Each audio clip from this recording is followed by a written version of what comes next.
باطل طاقتیں عرصہ دراز سے مسلمانوں پر اپنے ظلم و تشدد اور بربریت اور فرعونیت غاصب بن کر مسلمانوں کی املاک، جائیداد اور اجناس اور جتنی مصنوعات مسلمان ممالک کے پاس تھیں وہ ان کو چبھ رہی تھیں، اور وہ ہر میدان میں مسلمانوں کو مارنے کے لیے مسلمانوں میں ہی اپنے روپے، پیسے، دولت، لالچ کی بنا پر منافق تلاش کر کے ان پہ وہ اپنی دولت کا استعمال کر کے اپنے مقاصد پورے کر رہے تھے۔ خدا گواہ ہے، کبھی عراق پہ باری آئی،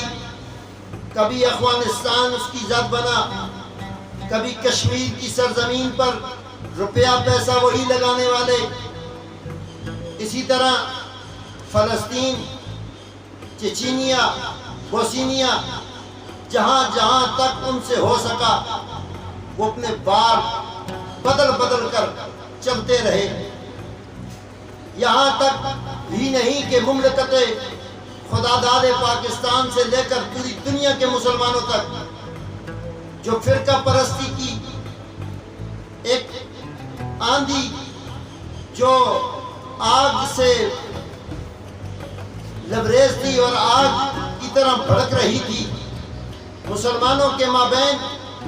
نفاق ڈال کر اسلام کا نقصان کرنے کے لیے انہوں نے بے دریغ پیسے کا استعمال کیا، اور منافقین ان کا مورا بنے اور ان کی طرف سے مسلمانوں میں نفاق پیدا کرنے کی کوشش کی۔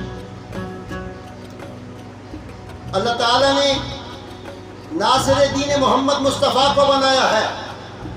پھر ان کی آل پاک کو بنایا، ان کی جد پاک کو بنایا۔ حضور علیہ السلام نے اپنے بعد آنے والے سادات کا ذکر بھی کیا اور اپنے سے پہلے گزرے ہوئے سادات کا ذکر کر کے بھی فرمایا، اولنا محمد واوسطنا محمد واخرنا محمد وکلنا محمد، یعنی حضور کی جد میں بھی دیکھو گے تو حضور کی خوشبو آنی چاہیے، حضور کی طرح ہی ان کا معیار زندگی حضور کا ہی طریقہ ہے، اور حضور کی آل پاک میں دیکھو گے ابراہیم علیہ السلام کی قربانی سے لے کے جناب سیدنا امام حسین علیہ السلام کے خاندان سے آج تک جتنے سادات اسلام کے نام پہ شہید ہوئے،